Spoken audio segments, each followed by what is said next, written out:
Melissa thought she had found the man who finally understood her, while Claire believed she had met someone who made her feel safe, neither of them knowing that Ryan was the same man, playing both sisters at once, until betrayal bound them together in a pact for revenge. Ryan had a reputation for being the kind of man who could walk into any room and immediately capture attention. He wasn't wealthy, nor was he especially powerful, but he had a confidence that made people gravitate toward him. At the car dealership where he worked, he was known as the salesman who could charm anyone into a deal. Customers left believing they had gained a friend rather than made a purchase. What no one knew was that this same charm, the one that made him successful at work, was the very tool he used to manipulate people in his personal life. Ryan liked to keep things exciting, and for him, excitement often came in the form of risk. The greatest risk he had taken so far was becoming involved with two women at the same time, carefully hiding the truth as though it were just another negotiation. The danger of it all gave him a thrill he couldn't resist. Melissa, the older of the two sisters, was sharp and ambitious. She worked as an assistant manager at a local clothing store and prided herself on her independence. She had been cautious about dating, preferring to wait for someone who seemed serious rather than settling for the first man who came along. When Ryan appeared in her life, he seemed to check every box. He was attentive, complimented her often, and spoke of dreams that matched her own. Melissa believed she had finally found someone who valued her maturity and ambition, and for the first time in years she let herself relax into the comfort of a new relationship. Claire, on the other hand, was quieter and more trusting by nature. Being younger, she had less experience in relationships and tended to see the good in people before anything else. Ryan recognized this immediately and played into it, offering her a kind of protective affection that made her feel safe. He promised her adventures, stability, and a future full of possibilities. Claire felt lucky to have found someone so attentive. She didn't question his occasional disappearances or vague explanations, convinced he was simply busy with work. The sisters lived in the same town but not in the same home. Their schedules often kept them from seeing each other every day, though they tried to meet at least once or twice a week to catch up. When they did, they often spoke about the men in their lives, though not always in detail. Melissa, cautious about jinxing something good, avoided naming Ryan when she first began seeing him. Claire did the same, believing her new relationship was still too fresh to share openly. In their minds, they were each protecting something fragile. To Ryan, their discretion was a gift. It allowed him to slip between their lives undetected, weaving lies that sounded believable enough to avoid suspicion. He was meticulous about the stories he told. With Melissa, he claimed to be working late at the dealership when he was really out with Claire. With Claire, he spoke of family obligations and errands that gave Viv plausible reasons to disappear while he spent time with Melissa. He carefully separated his time so that neither sister had reason to doubt him. Birthdays, anniversaries, and holidays were navigated with precision, always ensuring that one sister felt she was being prioritized while the other was distracted with carefully timed gifts or promises of rescheduled plans. To neighbors and co-workers, Ryan appeared like any ordinary man, living an ordinary life. No one could have guessed that he was balancing two serious relationships with two women, who under different circumstances, might have confided everything to each other. He convinced himself that he was too clever to be caught, too skilled at hiding the truth for anyone to ever discover it. The more time passed, the more confident he became. Still, cracks were inevitable. Ryan often underestimated the power of proximity. Melissa and Claire were not just two women in the same town. They were sisters who had grown up together, who shared habits, friends, and routines. Even if they weren't aware of it, small details began to overlap. A restaurant Melissa mentioned visiting would sound familiar to Claire. A shirt Ryan wore on a date with one would later be seen in a photo taken by the other. These were small inconsistencies, almost too minor to notice, but each one planted a seed of doubt that would eventually grow. For the time being, Ryan believed he had built a perfect illusion. He enjoyed the thrill of knowing that both sisters adored him, each one convinced they had his full attention. It fed his ego, making him feel untouchable. But the truth was lurking just beyond the surface, waiting for the smallest slip to expose him. What Ryan didn't realize was that his biggest mistake wasn't simply dating two sisters at once. It was underestimating how closely their lives were intertwined. Sooner or later, the two halves of his carefully constructed life would collide, and when that happened, The fallout would be more dangerous than he could ever imagine. Melissa hadn't meant to snoop. It happened almost by accident one Saturday afternoon when she and Claire were sitting together, scrolling through photos on Claire's phone. They laughed at old pictures from vacations, friends' birthdays, and silly selfies that neither had looked at in years. But then Melissa noticed something in the corner of her eye, a name appearing at the top of the screen as a notification buzzed in. Ryan. Her heart skipped a beat. She knew that name too well, and the familiarity was impossible to ignore. At first, Melissa told herself it could be anyone. Ryan was not an uncommon name, and it was foolish to assume it was the same person she had been seeing. She brushed off her suspicion and carried on the evening, but the thought gnawed at her. Later, when Claire left the room, Melissa's curiosity won. She tapped the name in Claire's messages, and the first thing she saw was a blurry photo of Ryan sitting in a booth at a restaurant. The photo had been taken recently. Melissa knew because she recognized the place. She had sat across from him at that very same booth, only a week earlier. The realization sent a chill through her. Her first instinct was disbelief. It couldn't be possible. Ryan was clever, yes, but he had made her feel as though she was his priority. Could he truly be seeing Claire at the same time? She closed the phone quickly before Claire returned, but the unease was impossible to hide. That night, Melissa lay awake replaying every excuse, every unexplained absence, every story that had seemed a little too polished. The puzzle pieces began to fit together, and the picture they formed made her stomach turn. She didn't confront Ryan immediately. Instead, she began watching more carefully, testing his words against his actions.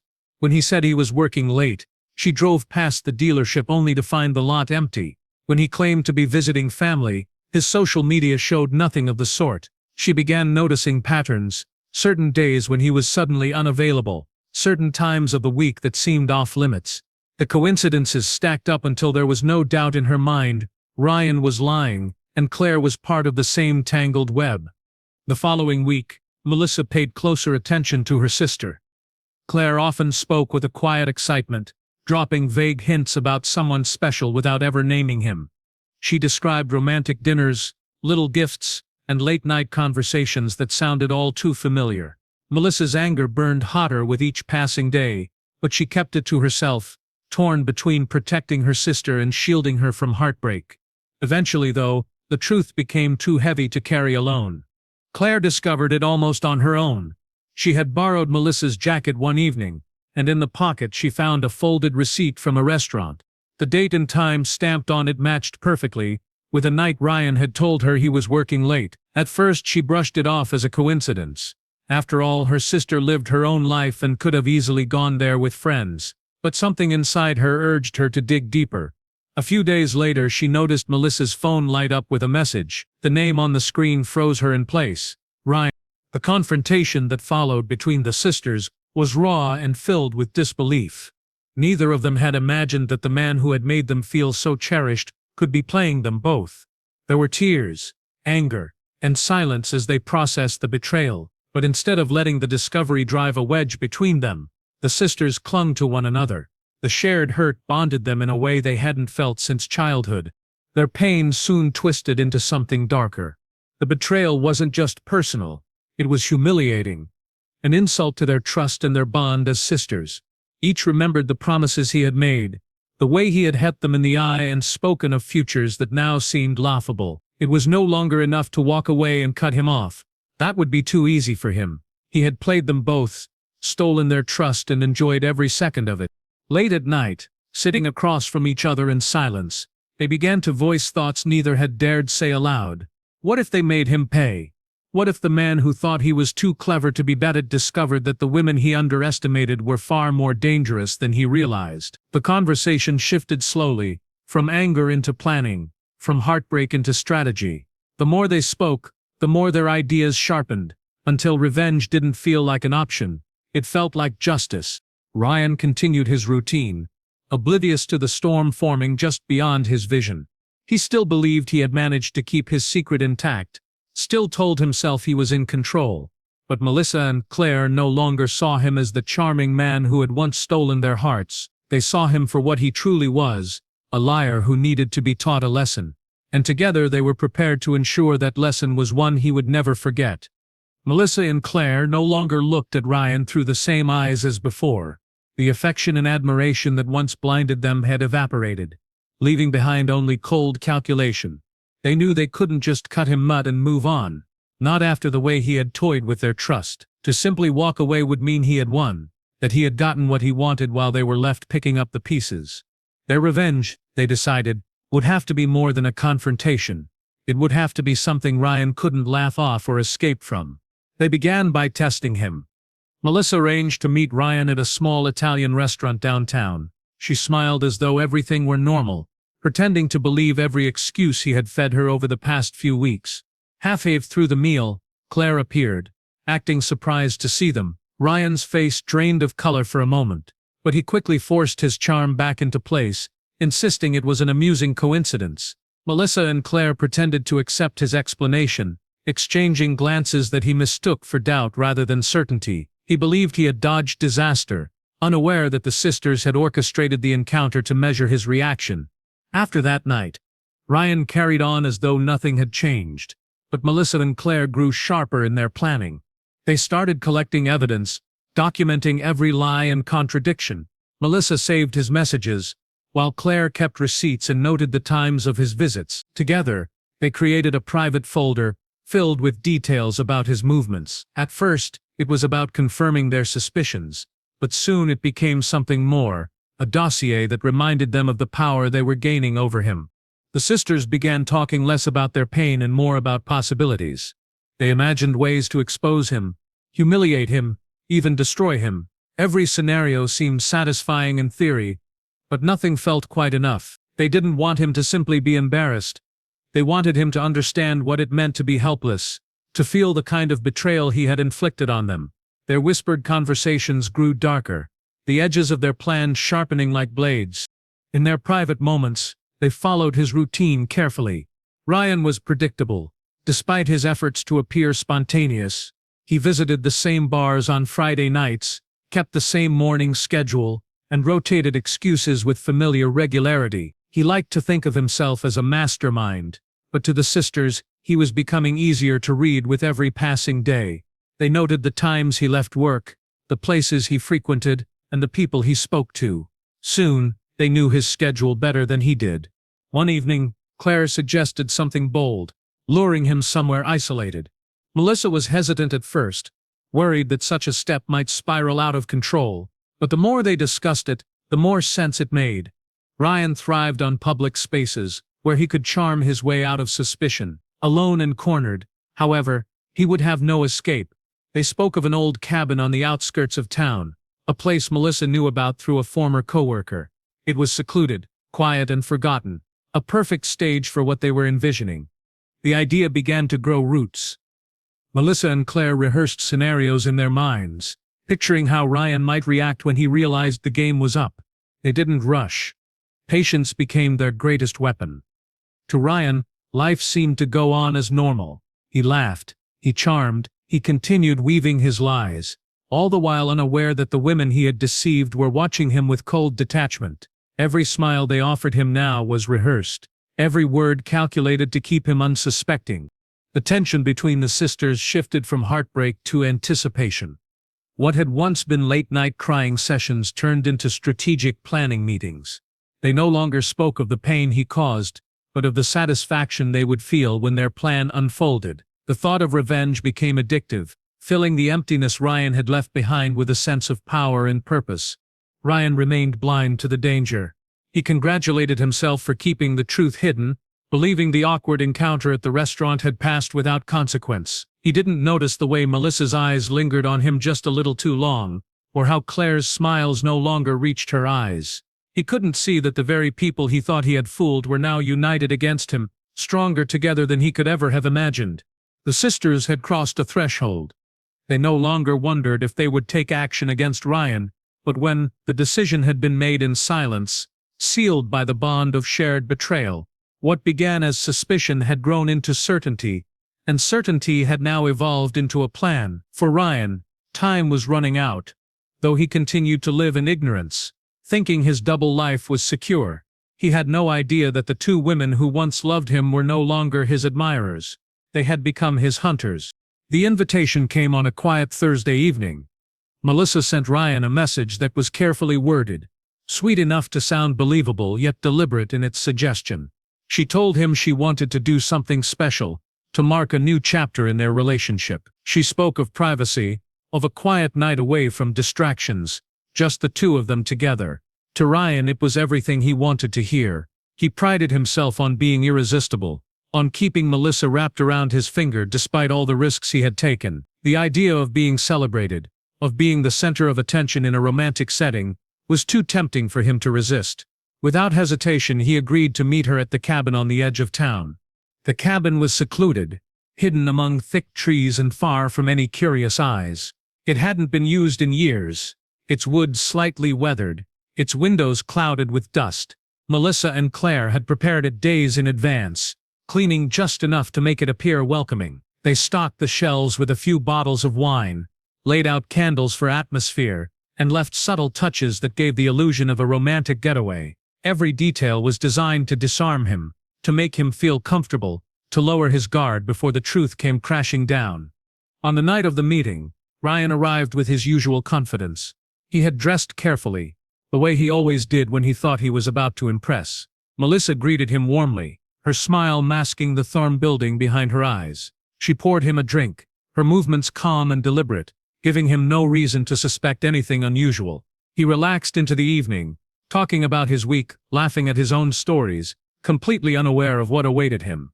Minutes later, the front door opened again, and Claire stepped inside. The moment her presence filled the room, Ryan froze. His smile faltered, the words on his lips dying before he could speak them. His eyes darted between the two sisters, his brain scrambling to find an explanation, a story that could salvage the situation. For the first time in months he found himself cornered. Melissa and Claire stood side by side, their unity unshakable. They didn't need to raise their voices or accuse him outright. Instead, they presented the evidence with cold precision. Messages, receipts, timelines, everything they had collected was laid bare before him. The weight of his lies pressed down on him, stripping away the charm he relied on so heavily. He stammered. He smiled nervously. He tried to laugh as though it were all some kind of misunderstanding. But the sisters didn't waver. The cabin's silence was suffocating, broken only by Ryan's desperate attempts to explain himself. He spoke of confusion, of mistakes, of feelings that had gotten tangled. He insisted that he had never meant to hurt anyone, that he cared for both of them in his own way. But his words rang hollow, and the sisters could see the fear creeping into his eyes. For once, Ryan's silver tongue was useless. Melissa moved closer, her face expressionless. Claire's gaze was colder than Ryan had ever seen it. They no longer looked like the women he had deceived. They looked like judges, ready to deliver a sentence he couldn't escape. Panic flickered across his face as he realized there was no way out, no convenient excuse that could mend the damage. The confrontation escalated. As Ryan's confidence crumbled, he begged for another chance, promised to change, swore that he could make it right, but the sisters had heard enough. To them, his pleas were nothing more than another performance, another set of lies crafted to protect himself. Their anger had simmered too long, their plan too carefully constructed, for his desperation to sway them. What happened in that cabin was swift and irreversible. Fueled by rage, betrayal, and the intoxicating sense of power, Melissa and Claire crossed a line that could never be uncrossed.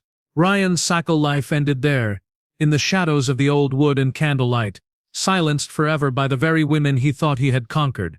When it was done, the sisters stood in the heavy stillness, their breathing ragged, their hearts pounding. The weight of their actions pressed against them, but so did the rush of triumph. They had taken control back, stripped Ryan of the power he had once held over them. The lies, the manipulation, the humiliation, all of it was buried with him in that secluded cabin. They left the place quietly, careful and deliberate in every movement. Their preparation had ensured there would be no loose ends, nothing to tie them directly to what had happened.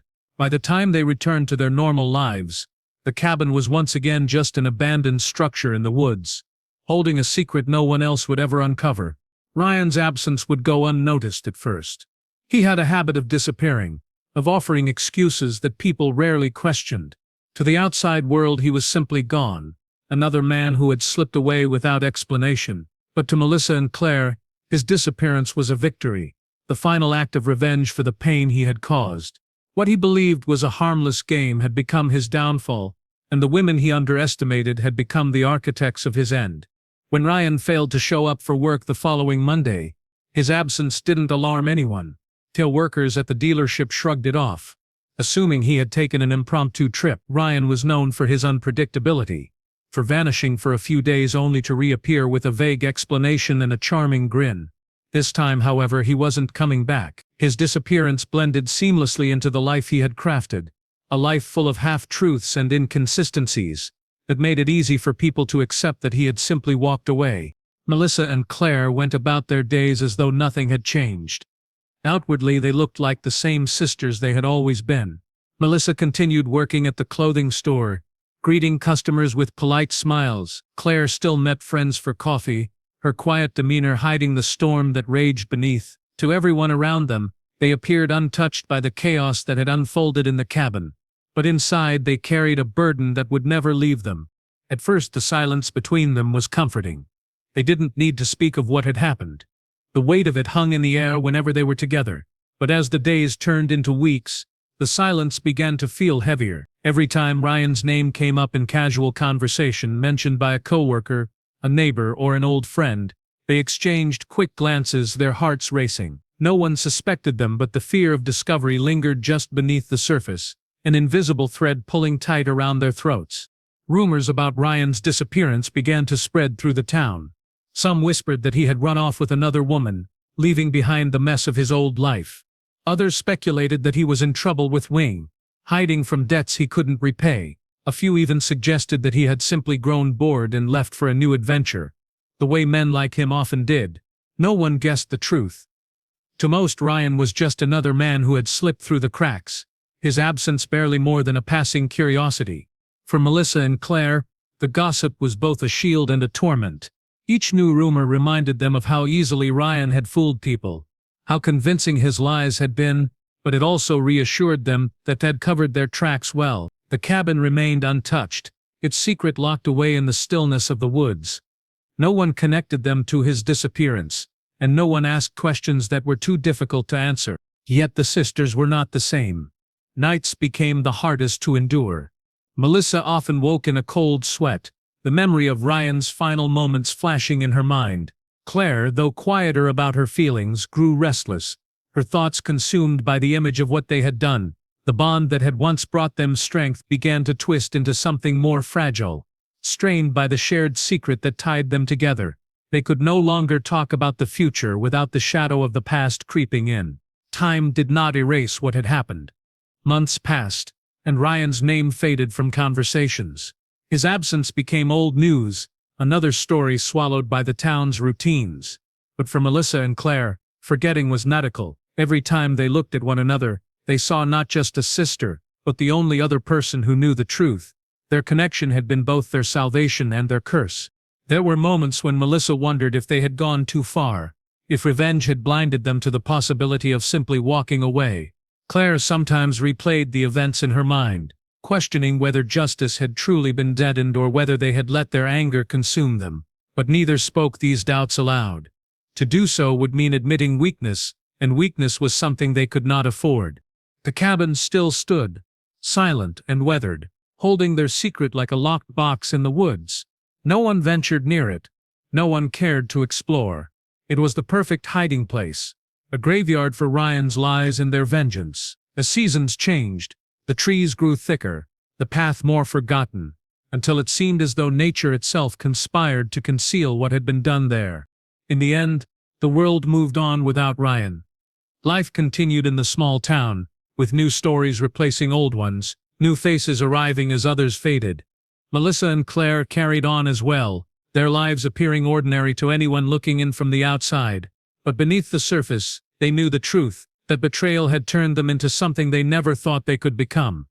The man who believed he could outsmart them had underestimated not only their bond, but also their capacity for vengeance. His biggest mistake was thinking he could play them against each other. Instead, he had bound them together in a pact sealed by blood and silence. And though no one else would ever know the full story, Melissa and Claire would always carry it. For them, justice had been served, not in a courtroom, not in public humiliation, but in the shadows of a forgotten cabin, where love had been twisted into rage, and rage into something far darker.